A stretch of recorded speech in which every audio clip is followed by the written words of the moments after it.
Olá, famílias educadoras. Aqui é a professora Marchene. Já tem um tempinho que nós não nos falamos, mas hoje vamos entrar em contato com vocês para falar de algo que é a nossa praxe, que é a verdadeira educação. E nós fizemos uma live, essa live não pôde ser gravada e eu, como prometido, estou trazendo aqui o conteúdo da live para vocês. Eu espero que vocês aproveitem muito e que possamos também estar em contato, né? Porque estamos sempre à disposição das famílias educadoras. Que Deus abençoe e vamos então começar o nosso assunto.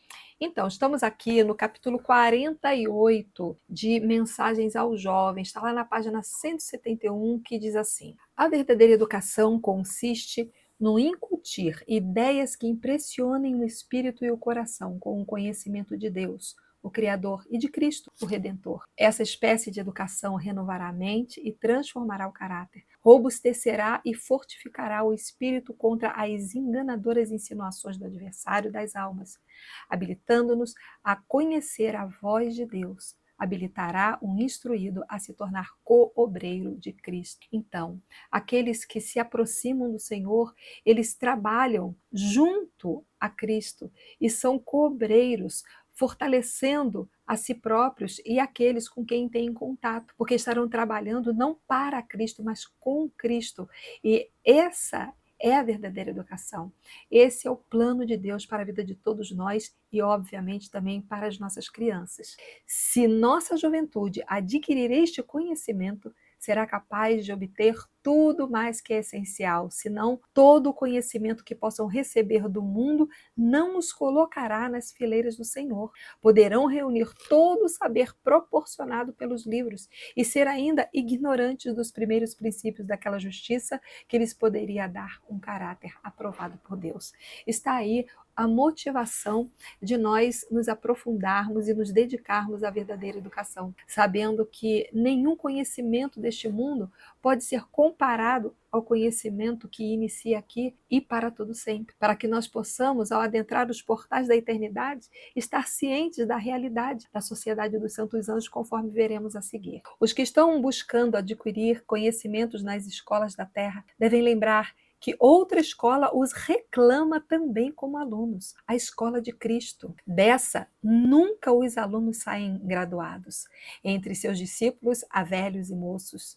Os que dão ouvidos às instruções do Divino Mestre estão sem cessar adquirindo mais sabedoria e nobreza de alma, achando-se assim preparados para entrar naquela escola superior, onde o progresso continuará por toda a eternidade. A infinita sabedoria põe diante de nós as grandes lições da vida, as lições que devem ser de felicidade.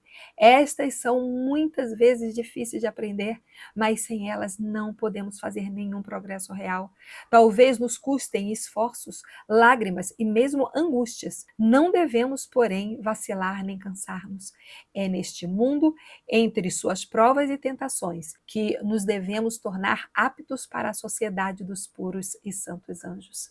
Os que se absorvem com estudos de menos importância, de modo a deixar de aprender na escola de Cristo, vão ao encontro de ilimitado prejuízo. Toda faculdade, todo atributo que com o Criador adotou os filhos dos homens, deve ser empregado para a sua glória, e neste uso encontra-se seu mais puro, mais nobre e feliz exercício. Os princípios do céu devem estar em primeiro lugar na vida, e todo passo avançado que se dê na aquisição de conhecimentos ou na cultura do intelecto deve ser no sentido da assimilação do divino pelo humano. E aí está, né? Fundamentos da Educação Cristã, páginas 543 e 544. Dada a importância e a certeza de que aquilo que as famílias educadoras fazem, estão fazendo muito bem, é direcionar os seus filhos para o desenvolvimento das aprendizagens que já são e serão validadas para a escola eterna, aquela cuja mesma jamais nos dará um diploma. Enquanto que nesta terra somos tão exigidos de diplomas, de papéis, de certificados e de termos, qualificações que, na verdade, elas só são comprovadas de fato na prática. E é isso que a verdadeira educação nos propõe, que a prática esteja antes da teoria e, se possível, nem precisamos de tanta teoria assim, concordam? Então vejamos o que é essencial para a educação. A educação essencial à nossa juventude hoje em dia e a que as habilitará para os recursos superiores da escola do alto é aquela que os ensinará a revelar ao mundo a vontade de Deus. Está lá em Review and Herald, de 24 de outubro de 1907. Quanta sabedoria e quanta atualidade nessa afirmação. A educação superior. Aqueles que se aplicam a conhecer os caminhos e a vontade de Deus estão recebendo a mais alta educação que é dada aos mortais receber. Estão edificando sua experiência, não nos sofismas do mundo, mas em princípios eternos. Está em Conselhos aos Pais e Professores e Estudantes, página 36. Então, sabendo que a maioria dos conhecimentos adquiridos para esta terra são sofismas, são enganos, são ilusões, podemos assim dizer. E se pudermos avançar, vamos entender que, segundo Ellen White, a verdadeira educação é o desenvolvimento harmonioso das faculdades físicas, mentais e espirituais do ser humano, preparando-o tanto para a vida presente quanto para a vida futura e o serviço a Deus. Ela vai além da mera instrução acadêmica, buscando o preparo integral para uma existência significativa e um caráter moldado pelos princípios divinos. Então, é o princípio de Cristo, é o princípio da eternidade que valida o homem e não o contrário. As aprendizagens nesta terra são até necessárias para convivermos em sociedade, mas minimamente nós precisamos nos aprofundar nas filosofias e nos enganos desta terra. São tantos os pensamentos adversos, tantos pensamentos que se batem de um contra o outro, que nós podemos entender que não há coerência, que não há verdade, que não há fidelidade nesses conhecimentos comuns, nos conhecimentos dos excessos de livros e de falatórios que a humanidade conseguiu acumular. Mas na palavra de Deus, através dos ensinamentos e de um currículo sério, nós podemos sim encontrar os aspectos da verdadeira educação. Desenvolvimento integral. A educação deve ser holística, abrangendo o desenvolvimento completo do indivíduo, incluindo seu corpo, mente e espírito. Propósito de serviço também. O objetivo final da educação é preparar o indivíduo para servir a Deus e ao próximo, tanto nesta vida quanto na eternidade. Conhecimento espiritual. A educação deve ser fundamentada no conhecimento de Deus e na verdade bíblica, capacitando o indivíduo a ter um senso de propósito e um caráter segundo os princípios divinos. Habilidades práticas. Enfatiza a importância de incluir treinamento prático em áreas como agricultura, culinária, costura, tratamento de doentes, para que a educação seja útil na vida diária, para que a vida prática, sim, ela possa fazer sentido. E também a formação de caráter.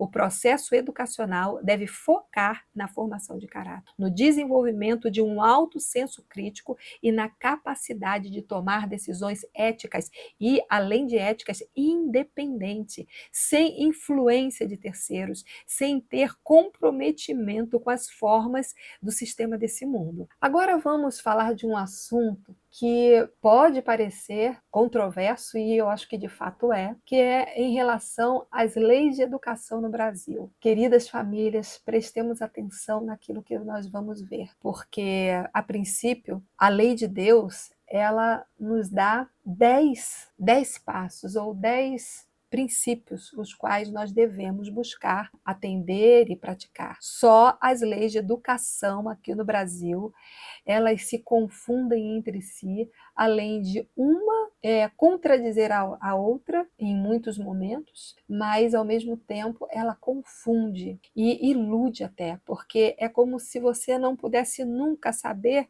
exatamente do que se trata e quais são as palavras que estão nas entrelinhas ou que estão encobertas com frases que são tão envolventes por causa da complexidade das palavras que no final o leitor ou o ouvinte, ele não consegue compreender exatamente o que aquela lei está querendo dizer. Então, vamos avançando. Não existe um número fixo de leis de educação no Brasil, mas sim um conjunto de marcos legais que se complementam. Os principais são a Constituição Federal, cuja mesma raramente um componente da nossa nação conhece do que se trata, a Lei de Diretrizes e Bases da Educação Nacional, que é a famosíssima LDB, que também ninguém sabe o que está escrito lá dentro, né, que é a Lei 9394, né, barra 1996, e o Plano Nacional de Educação, que é o PNE. Esse é o plano das armadilhas inseridas na educação, e o Estatuto da Criança e do Adolescente, que é o ECA, que muitas das vezes parece que são leis para favorecer e proteger as crianças, mas nem sempre. Por isso é que nós devemos procurar conhecer nas entrelinhas. É óbvio que eu não vou aqui me debruçar a esmiuçar tudo o que essas leis falam, mas eu estou aqui chamando a atenção para que as famílias possam, sim, se debruçar sobre cada uma, está tudo à nossa disposição na internet. Basta você dar um clique e conhecer e sublinhar aquilo que realmente interfere na sua vida e na vida da sua família, principalmente na vida da sua criança. Então tá lá, ó, a Constituição Federal de 1988 define a educação como um direito e estabelece os princípios fundamentais do sistema educacional brasileiro. Não somente a Constituição brasileira, mas as constituições, melhor dizendo, de inúmeros países no mundo, se debruçam sobre a questão da educação das crianças e da juventude em geral. Acontece que nós temos assim princípios, ou melhor, a forma, né, que às vezes deveriam nos fazer pensar a respeito desse assunto. Por exemplo, a formação escolar. Como é que isso se dá?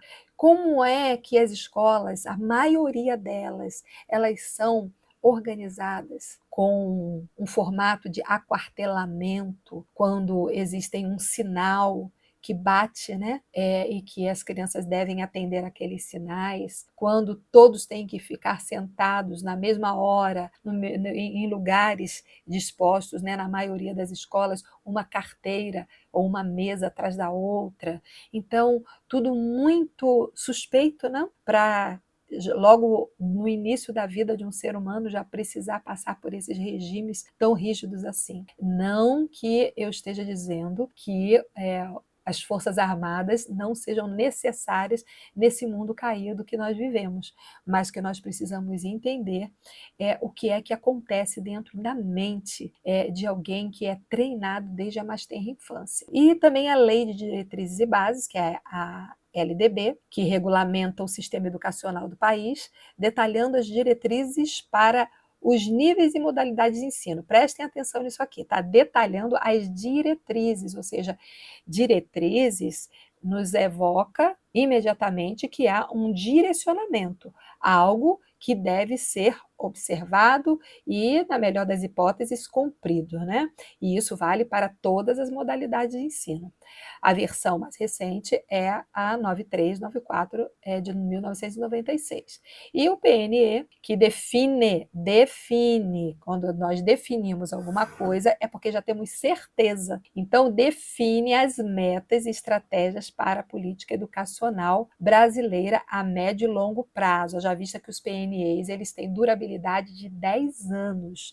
E a seguir, logo, pessoas as quais nós não sabemos quem se reúnem e são selecionadas, também não sabemos por qual órgão, e eles definem, né, a política educacional para as nossas crianças de 10 em 10 anos, não só para as crianças, mas para os jovens, né, e para o ensino superior também. Haja vista, nós temos visto e participado dos desastres educacionais ao longo de 30 anos de história, né? Estatuto da Criança e do Adolescente, que é o ECA. trata da proteção integral de crianças e adolescentes, garantindo seu direito à educação e ao desenvolvimento em todos os aspectos. Quando fala de garantia de direito à educação, eu penso assim: será quem é que tem mais interesse na educação das crianças, se não deveriam ser os próprios pais? Porque há intervenção do Estado com esse interesse de garantir o direito à educação e ao desenvolvimento. Será que crianças não conseguem se desenvolver fora da escola? Bom, então vamos pensar no que é o SNS, tal Sistema Educacional de Educação. Nós, às vezes, falamos com uma certa carga de bom humor e até ironia, mas é porque nós nos sentimos atingidos na qualidade de nos reagirmos, né, como seres pensantes, que raciocinam, que temos um mínimo de conhecimento acerca do significado das palavras. Então está aqui, ó, não há soberania sem educação. Peraí, eles estão falando de que tipo de soberania? Por acaso eles estão falando da soberania de Deus? Não. Por acaso estão falando da soberania da família? Também não. Então, estão tratando da soberania do Estado. E a educação, eu creio que vocês, famílias educadoras, têm assistido vídeos não só relacionados à educação, mas relacionados à questão da própria nação, da situação que não somente o nosso país está sofrendo, mas muitos países, né? Nós estamos passando um momento de muitas discussões, pessoas que têm se levantado para despertar individualmente outras pessoas para que possam fazer a leitura das entrelinhas. Haja vista que se é que alguém tem lido esses textos que impõem o comportamento da nação cotidianamente. Então está aqui, ó, não há soberania sem educação, ressaltou o presidente atual, sendo discretamente aqui falando, que ele mesmo nunca frequentou uma escola formalmente, né? Parece que foi até a quarta série, e tampouco procurou, porque ele teve oportunidade, ainda tem, né? Se ele quisesse. Ele relata que nunca leu um livro. Por quê? Porque a leitura de um livro para ele faz ele sentir sono. Mal frequentou a escola, falar de soberania, no caso que não há soberania sem educação. E o PNE, né, trata-se de quê? De uma vigência prolongada e arbitra sobre o currículo, ou seja, arbitra sobre aquilo que vai ser ensinado às crianças aquarteladas nas salas de aula. O que deve ser ensinado, ou seja, o que, quando e como se deve aprender, com o objetivo final de manter a sociedade sob controle governamental, não é educacional não, controle governamental. O SNE se constitui como um sistema de governança das políticas educacionais sob responsabilidade de todos e será coordenado pelo Ministério da Educação, MEC, respeitando a autonomia dos estados, do Distrito Federal e dos municípios, mas não cita a soberania da família, a autonomia da família, o que é de se estranhar, já que o objeto de trabalho ou de atenção do SNE são as nossas crianças, os nossos jovens, já que hoje em dia, até nas novas certidões de nascimento, houve a substituição das palavras pai e mãe por genitor ou genitora. É de se estranhar, porque há séculos as crianças que nascem chamam seus pais de papai e mamãe, mas agora não. A própria lei, as próprias diretrizes educacionais e também aquelas que certificam o nascimento de uma criança procuram desviar essa nomenclatura ou esse chamamento que evocaria, né, algo de pertença da criança, de genitor e genitora, e isso já vem subscritado na própria certidão dos novos nascimentos. E ainda o Estado considera crianças como reprodução humana, como finalidade de compor uma sociedade submissa ao sistema vigente, como objeto de seu controle para fins ideológicos e de igualitarismo, ou seja, dependência total do Estado. Quanto mais cedo uma criança é inserida nesse sistema, menos consciência considerará o conceito de família e mais se submeterá ao controle do Estado ou do sistema vigente. O último PNE, que é o Plano Nacional de Educação, vigente até de 2014 até 2024, foi prorrogado até 31 de dezembro de 2025, agora, né? Então, essa prorrogação foi necessária devido ao não cumprimento de grande parte de suas metas dentro do prazo original e para evitar a descontinuidade do planejamento educacional enquanto o novo PNE é aprovado, sendo que ele já foi aprovado. Tá? Isso se deu logo no começo do ano de 2025 e houveram muitas discussões, ou melhor, críticas externas, mas me parece que não foi acatado e eles mantiveram o texto como eles intentaram fazer e fizeram várias modificações e, melhor dizendo, eles amplificaram aquilo que já existia antes. Então, eu oriento as famílias de estarem buscando esse texto, tá? Que é a Lei 14.934, tá? E ver qual foram as modificações, tá? Que vão passar a vigorar agora a partir de 2026. Então, essa prorrogação se estenderá de 2025 até 2035, tá? Sendo que, como a anterior foi prorrogada até 2025, então ela será vigente de 2026 até 2036.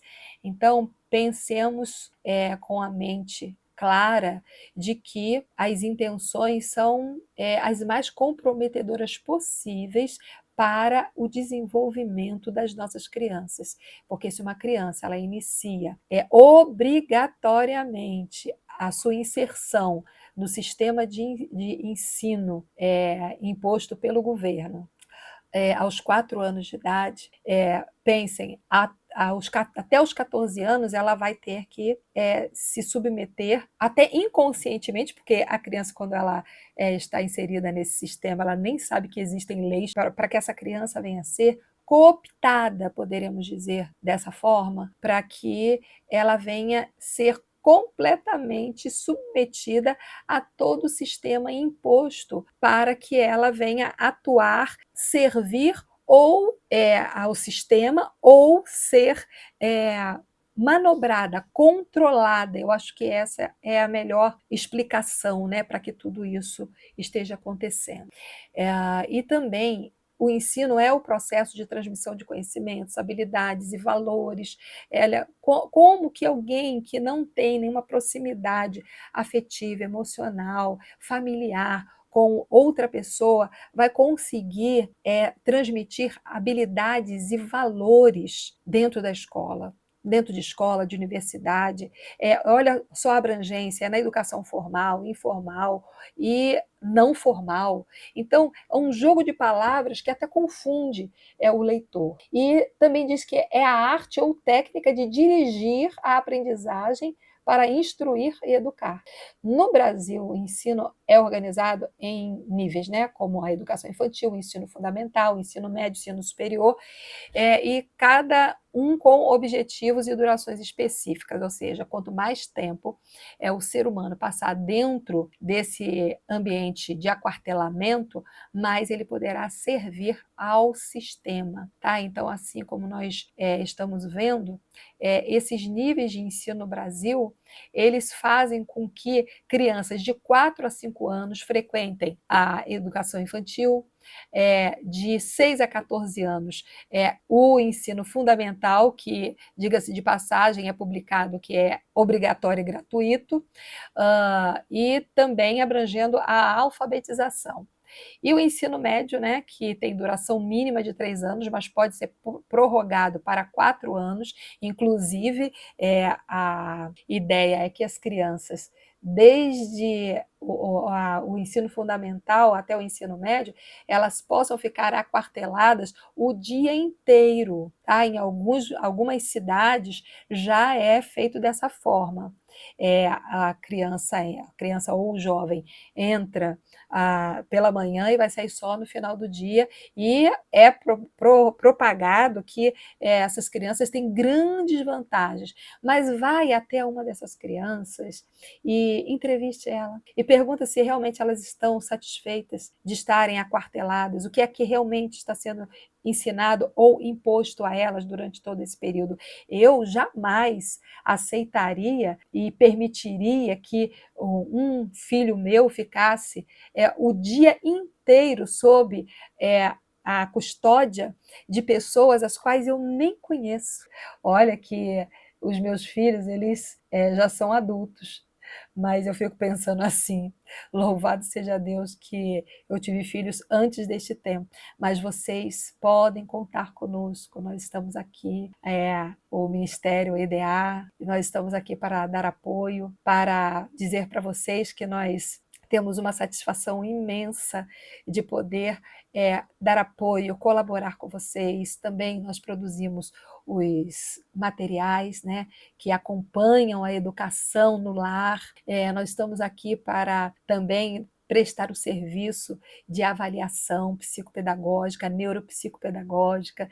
Nós estamos conscientes daquilo que estamos fazendo enquanto é dia, porque logo esse tempo terminará e nós precisamos preparar as nossas crianças não para este mundo. Aqui, como diz, né, que o mundo oferece ensino superior e ensino técnico. O único ensino superior que nós podemos considerar como famílias cristãs é o ensino que nos leva à eternidade. Essa é uma grande verdade. Então, vamos ver aqui o que é realmente educar. Primeiro, o que é educar? O ato ou processo de educar ou educar-se. Então, vamos pensar que a educação, ela perpassa aquele tempo em que a criança precisa das primeiras orientações, mas logo em seguida o que vai acontecer? Autonomia. Vai ser uma educação com consciência própria. Essa criança teve uma base, ela entende que ela precisa desenvolver, mas ela já, aos 9, 10, 11 anos, ela já começa a desenvolver algumas autonomias, e na adolescência ela já pode sim desenvolver autonomias acadêmicas, e quando chega à idade adulta, ela saberá exatamente onde procurar as respostas. E também a educação, né, a aplicação de métodos próprios para assegurar a formação e desenvolvimento físico, intelectual e moral de um ser humano. Embora haja da parte dos representantes públicos a negação de que exista um monopólio ligado às decisões de quem e de como devem ser educadas nossas crianças, a verdade é que as famílias educadoras estejam subordinadas à obrigatoriedade da matrícula escolar e de suas crianças e jovens. Então, delegando o quê? Olha o que o governo faz, ele delega aos conselhos tutelares, às secretarias escolares também, o papel de caçarem as famílias educadoras para impedi-las de praticar a educação que elas escolheram para os seus filhos. E isso é terrível, é claro, eu estou aqui apenas decodificando, né, essa rede de intenções. E ao Ministério Público também é delegado esse papel de impor e de subjugar as famílias com imposição severíssima para que elas matriculem as crianças no sistema comum de ensino imediatamente. E ainda julga e condena a pagamento de multas à matrícula obrigatória imediata, negando assim os direitos humanos e os tratados internacionais. Isso quando nós falamos dos níveis terrenos. E quando nós pensamos quanto ao nível verdadeiramente superior, celestial. Então, famílias queridas, nós precisamos aqui pensar, raciocinar. Eu tenho dito que as famílias educadoras precisam se unir, louvado seja Deus, eu tenho visto muitos grupos se formando, as famílias trocando ideias, enquanto é dia, tá? Enquanto é dia, vocês podem contar conosco, porque nós estamos aqui para apoiar. Vamos pensar o que é a educação de Cristo, tá? Vamos refletir aqui em Lucas 2:52, que diz assim: Jesus ia crescendo em sabedoria, estatura e graça diante de Deus e dos homens. Olha só, ele ia crescendo em sabedoria, estatura e graça diante de Deus e diante dos homens. Olha só do que ele precisava. O próprio Deus, através do Espírito Santo, instruiu Maria na educação de seu filho. Maria ensinava a Jesus as Sagradas Escrituras e ele aprendeu a ler e a estudar por si mesmo. E olha que eu tenho tido essa experiência, tá? Crianças que são educadas de acordo com a verdadeira educação. Lembra que nós temos aquela citação que diz que as crianças até os 6, 7 anos de idade devem correr, né, na grama, correr no jardim como carneirinhos, pulando de um lado para o outro. Isso a neurociência pode explicar perfeitamente, que as crianças precisam primeiro desenvolver todas as suas percepções, todas as suas capacidades neuronais, afetivas, emocionais e espirituais, para depois então partir para a ordem acadêmica. Então, continuando, Jesus também apreciava estudar as maravilhas da criação de Deus na terra e no céu, no livro da natureza. Ele aprendia sobre as plantas, animais, sobre o sol e as estrelas, dia após dia. Ele os observava e tentava extrair lições deles a fim de compreender a razão de todas as coisas. Os santos anjos o acompanhavam e o ajudavam a aprender essas coisas acerca de Deus. Assim, ele crescia em estatura e força, crescia também em conhecimento e sabedoria. Olha só, Jesus é o nosso modelo. Queridos, imaginem os seus filhos, as suas filhinhas lindas, aprendendo na companhia de santos anjos. Isso foi real para Jesus, foi real para João Batista, foi real para Timóteo, foi real para os meus filhos, pode ser real também para os filhos de vocês. Então, vamos ver aqui como que deve ser a educação no lar segundo as instruções baseadas nas Escrituras Sagradas. Porque a importância da escola, do lar, a educação começa em casa. É no lar que a educação da criança deve ser iniciada. Então, contrariando a todas as diretrizes, PNEs, LDBs, BNCC, tudo isso, nós vemos aqui, baseados na palavra de Deus, que a escola começa no lar, começa em casa. É do lar que a educação da criança deve ser iniciada. Ali está a sua primeira escola, ali tendo seus pais como instrutores. A criança terá de aprender as lições que devem guiá-la. Ali, tendo seus pais como instrutores, a criança deve aprender as lições que devem guiá-la por toda a vida. Lições de respeito, obediência, reverência, domínio próprio. As influências educativas do lar são uma força decidida para o bem ou para o mal. Então, se uma família ela é bem construída, se ela é organizada, se é uma família que baseia a direção de todos os seus atos nas Escrituras Sagradas, com certeza essa criança terá uma educação decidida para o bem.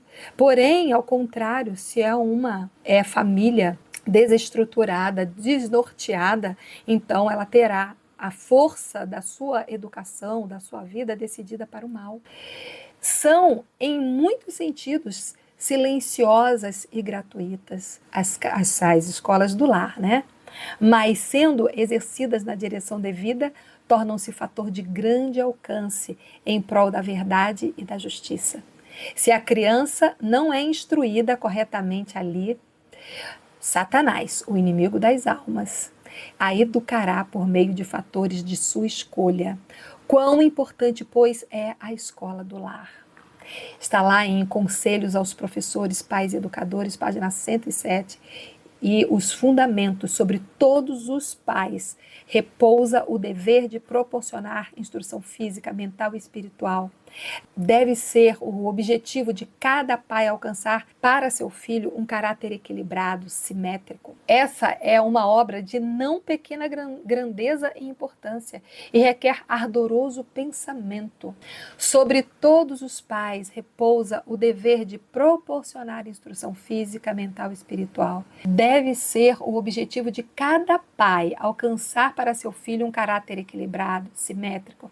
Essa é uma obra de não pequena grandeza e importância e requer ardoroso pensamento e oração não menos perseverante que esforço paciente. Deve-se pôr um fundamento correto, construir uma armação forte e firme, perseguindo então dia após dia na obra de edificar, aprimorar, aperfeiçoar. Está lá em Conselhos aos Professores, Pais e Estudantes, também na página 107 e 108. Negar tudo à criança, menos esse direito, pais. Lembrai-vos de que o vosso lar é uma escola de formação na qual vossos filhos devem ser preparados para o lar de cima. Não somente aqui embaixo. Aqui embaixo, os nossos filhos devem ser preparados para testemunhar, mas para viver, para a vida real, somente a educação que sirva para o lar de cima é que importa às famílias cristãs, ou pelo menos que deveria importar. Muitas das vezes, famílias cristãs estão interessadas em colocar seus filhos em escolas mais arrojadas, por exemplo, nada contra, mas, por exemplo, se gabando do filho estudar numa escola de alto custo ou uma escola cívico-militar, né? E, no entanto, aqui nós vemos a afirmação. No entanto, nós vemos aqui a afirmação de que a verdadeira escola é a escola de um lar bem ordenado, bem estruturado. Por quê? Porque somente essa é capaz de preparar os filhos para o lar eterno e não somente para as coisas transitórias aqui de baixo. Negai-lhes tudo, menos a educação que devem receber em seus mais tenros anos. Não permitais nenhuma palavra impertinente. Ensinai vossos filhos a serem bondosos e pacientes. A importância da escola no lar. Ensinai-lhes a pensar nos outros. Então, não somente em si mesmos. A escola do lar, que é organizada dentro da família, ou seja, que é organizada em família, ela possibilita o exercício do altruísmo, o exercício da cooperação, o exercício do compartilhamento, da divisão, o exercício de sentir a dor do outro. Então, não é uma escola, de forma alguma, que vá dar estrelinhas para os seus filhos ou escolher qual é o aluno número 1, qual é o melhor aluno da turma, não. Todos estarão crescendo de forma harmônica, tanto pais quanto filhos dentro da escola do lar. Continuando, deve o lar ser uma escola preparatória, onde as crianças e os jovens possam se preparar para trabalhar pelo Mestre. Um preparo para ingressar na escola mais elevada do Reino de Deus. Manuscrito 7, de 1899.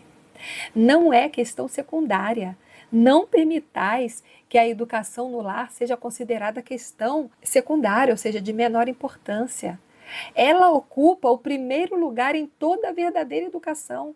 É a base, essa é a base curricular incomum. É a base que prepara as crianças não somente para meros aprendizagem ou mera rotina, mas para a vida eterna. Essa é a verdadeira escola. Aos pais e mães é confiado moldar a mente dos filhos.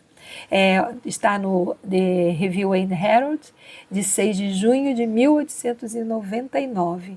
Quão impressionante é o provérbio: conforme se torce a vara, assim cresce a árvore. Isso se deve aplicar à educação dos nossos filhos. Pais, lembrar-vos-eis de que a educação de vossos filhos, desde os primeiros anos, vos foi confiada como um sagrado depósito. Essas jovens árvores devem ser educadas ternamente para poderem ser transplantadas para o jardim do Senhor, para o jardim eterno. De modo algum, a educação no lar deve ser negligenciada. Os que a negligenciam um dever religioso, um dever espiritual. Está lá em manuscrito 84, de 1897. E ainda, o grande objetivo da educação do lar é a educação significativa. É uma questão de grande objetivo. Abraão foi chamado do pai dos fiéis. Entre as coisas que o tornaram um notável exemplo de piedade estava o estrito acatamento que em seu lar dava às ordens de Deus. Cultivava a religião no lar. Aquele que vê a educação dada em cada lar e que mede a influência dessa educação diz: porque eu o tenho conhecido, que ele há de ordenar a seus filhos e a sua casa depois dele, para que guardem o caminho do Senhor, para agirem com justiça e juízo. Está lá em Gênesis 18, 19. E ainda Deus ordenou aos hebreus que ensinassem aos filhos seus reclamos e que os tornassem familiarizados com todo o seu trato com seu povo. Está escrito lá em Orientação da Criança. O lar e a escola eram uma coisa só. O lar e a escola uma coisa só. Ou seja, a verdadeira escola deve ser o lar. Tudo que é aprendido no lar, como nós lemos anteriormente, para o bem ou para o mal, se inicia no lar. Em vez de lábios estranhos, devia o coração amoroso dos pais e das mães instruir seus filhos. Os pensamentos de Deus eram relacionados com todos os acontecimentos da vida diária. No lar, as grandes obras no libertamento de seu povo eram referidas com eloquência e a mais profunda reverência. Ou seja, a palavra de Deus era levada a sério. É impressionante quando nós vemos que muitos leem a palavra de Deus com coisa de pouca importância, como se fosse algo comum, com má vontade, abrindo a boca, sabe, fazendo bocejos, de forma sonolenta, não tem entusiasmo. Mas olha o que acontecia com as famílias dos hebreus, que realmente se dedicavam a cumprir com a vontade e aceitar a promessa e obedecer às orientações divinas. Eram famílias que levavam a sério a fé e que viviam de dia e de noite com o mesmo propósito, em unidade. Gravavam-se no espírito juvenil as grandes verdades da providência de Deus e da vida futura, familiarizando-se assim com o verdadeiro, o bom e o belo. As lições dadas eram ilustradas e gravadas, mas firmemente na memória mediante o uso das figuras e símbolos. Por meio desse conjunto de imagens animadas, a criança era iniciada quase desde a primeira infância nos mistérios, na sabedoria e nas esperanças dos pais, e guiada num modo de pensar, sentir e prever que alcançava muito além do visível e transitório, até ao invisível e eterno. Fundamentos da Educação Cristã, páginas 95 e 96. Olha que coisa incrível, porque diz que as crianças eram impressionadas com as imagens que elas viam, mas não eram as imagens das telinhas, das TVs ou do YouTube, mas as imagens impressionantes da natureza. E aí, para darmos cumprimento àquilo que nós gostaríamos de deixar como esperança para as famílias, né, falar do currículo da verdadeira educação propriamente dito, que nos instrui da seguinte forma: os estudos no geral deveriam ser poucos e bem escolhidos. Olha, nós temos a orientação de que o estudo ele não deve ser exaurido, exaustivo. O estudo ele deve ser em pequenas porções, o estudo acadêmico, tá? Porque a verdadeira aprendizagem está na vida prática, no dia a dia, no fazer, no realizar, no criar, no implementar.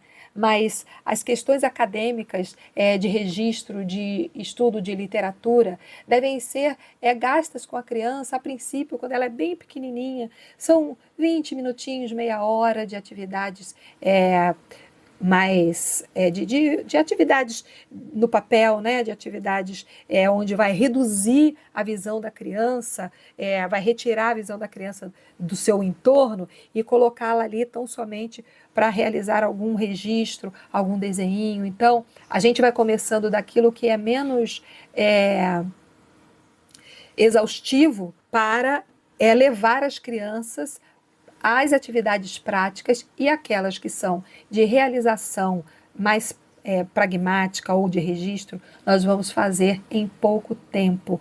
20 minutinhos, 30 minutinhos, ela vai crescendo, então pode se estendendo a 1 horinha, depois aos 6, 7 anos, 1 horinha e meia, 8, 9 anos, 2 horas, e aí para frente 2 horas e meia no máximo, a não ser que a própria criança ou jovem ela esteja tão interessada no assunto que ela, com liberdade, ela mesma vai se debruçar sobre os temas e vai dar prosseguimento, gastando um pouco mais de horas, se ela necessitar, para realizar algum tipo de tarefa, algum estudo ou alguma leitura.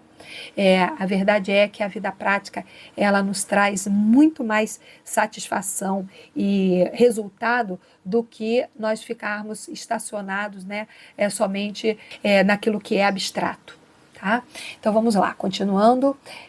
Além das disciplinas consideradas essenciais, que é o português e a matemática, e as ciências, geografia, história, tudo bem, vai estar incluso nesse currículo. Mas temos o seguinte currículo disciplinar, que a pessoa, ou seja, esteja não somente equipada para ensiná-las a outros, mas usá-las em seu próprio sustento.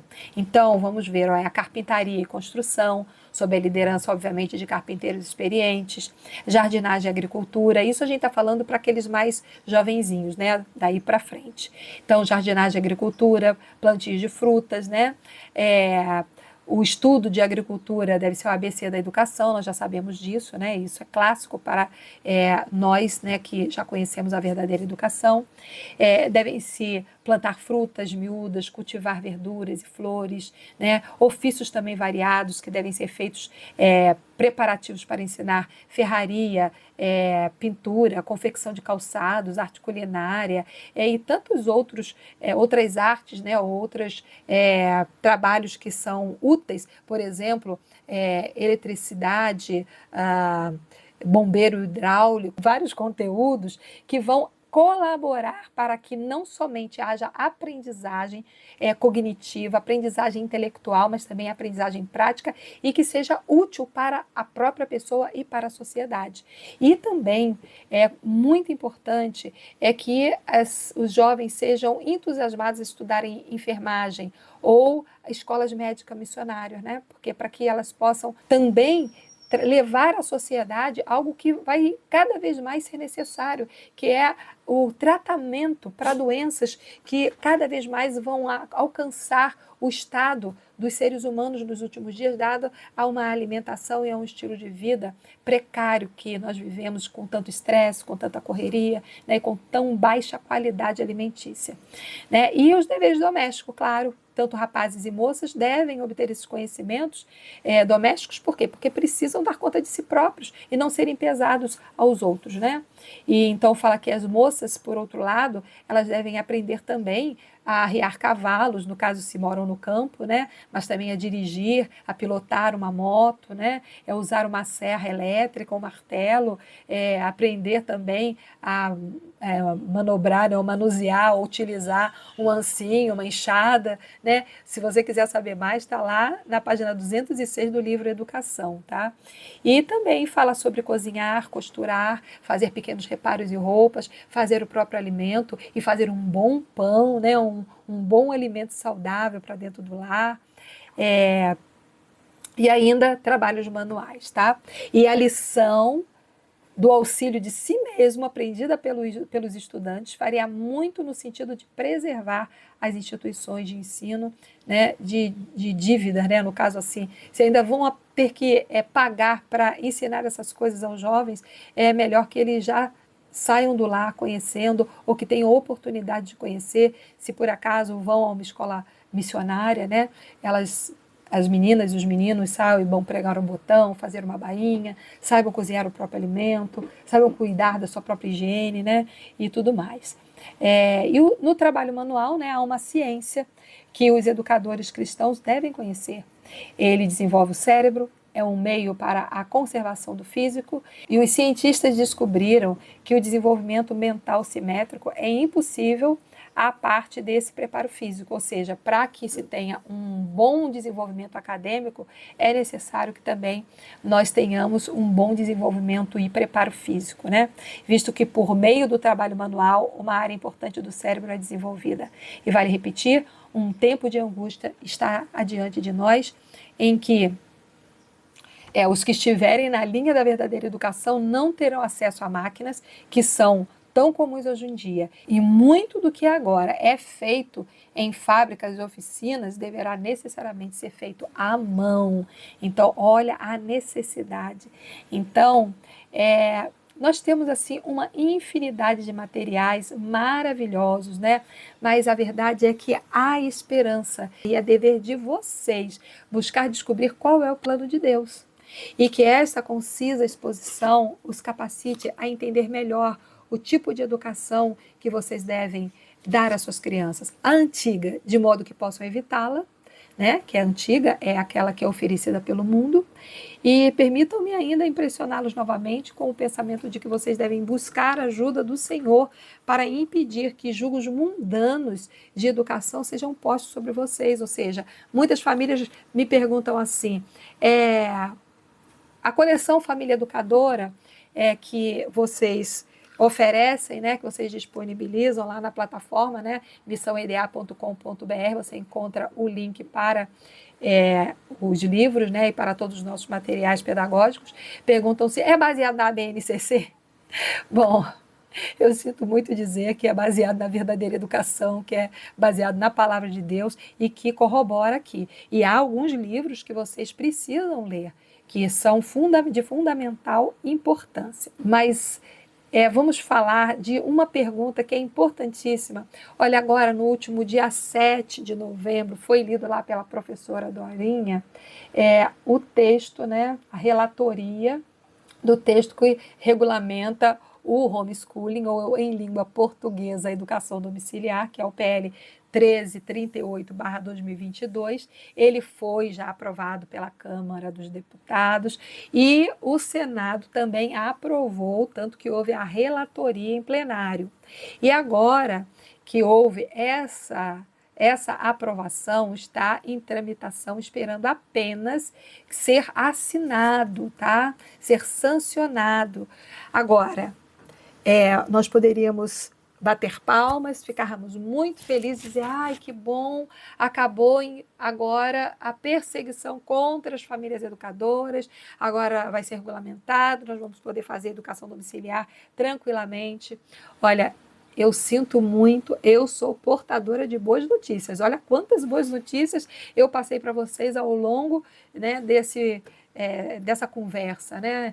Mas eu posso dizer para vocês que houveram algumas alterações do texto anterior que não são nada interessantes para as famílias educadoras, uma vez que o principal que nós podemos entender é que eles retiraram aquela pressão relacionado aos conselhos tutelares e ao Ministério Público que é vigente no momento e passaram essa função de pressionar as famílias às escolas, ou seja, as famílias terão de matricular as crianças e ficarão sob vigilância da própria escola.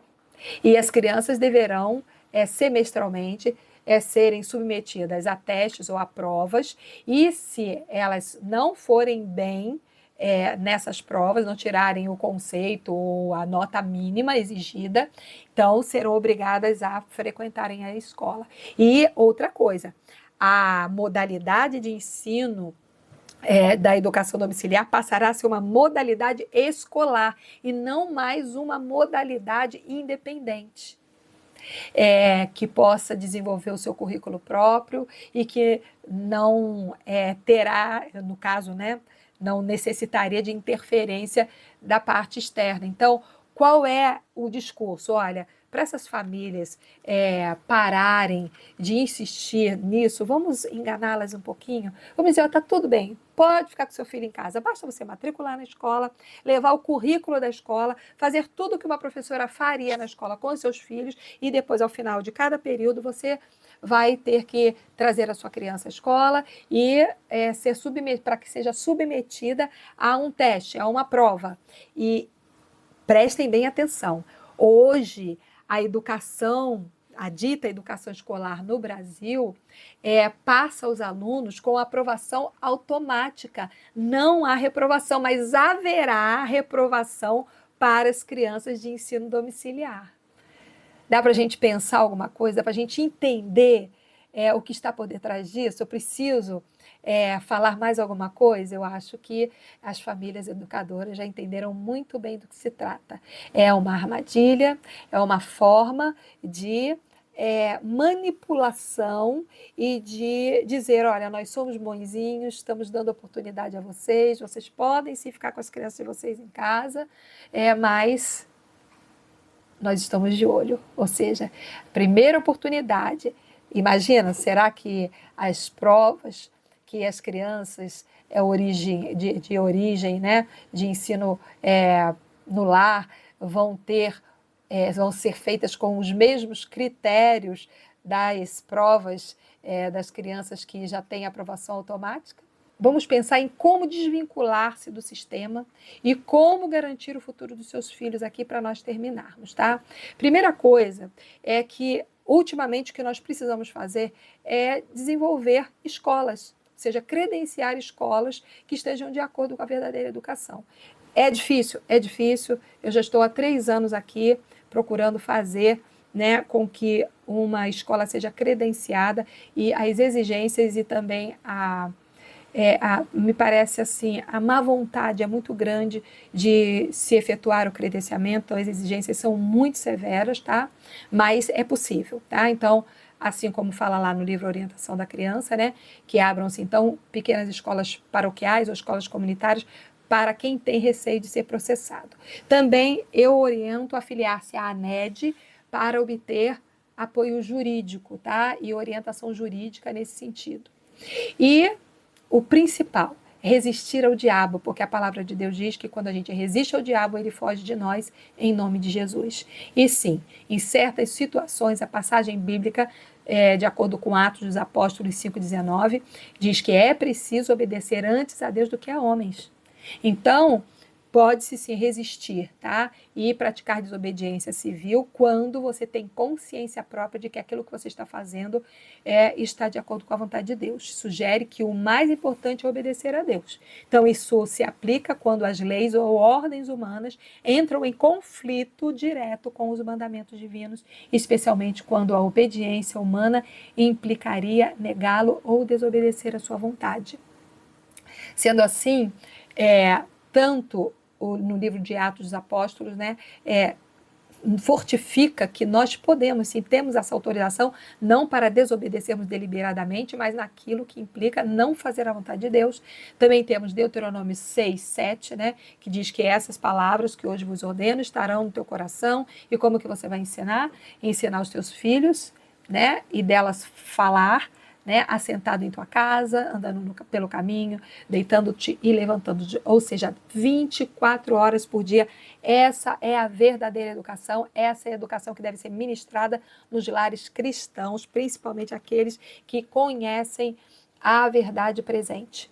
E é esse o meu recado, que Deus abençoe muito, e nós permanecemos aqui, como já disse antes, à disposição de vocês. Basta entrar em contato, missãoida.com.br, e nos procurar, que nós estaremos aqui para dar o apoio e também tirar as dúvidas que vocês possam vir a ter. E que, em nome de Jesus, vocês estejam sempre também à disposição dos seus filhos e principalmente na presença de Deus. E até a próxima.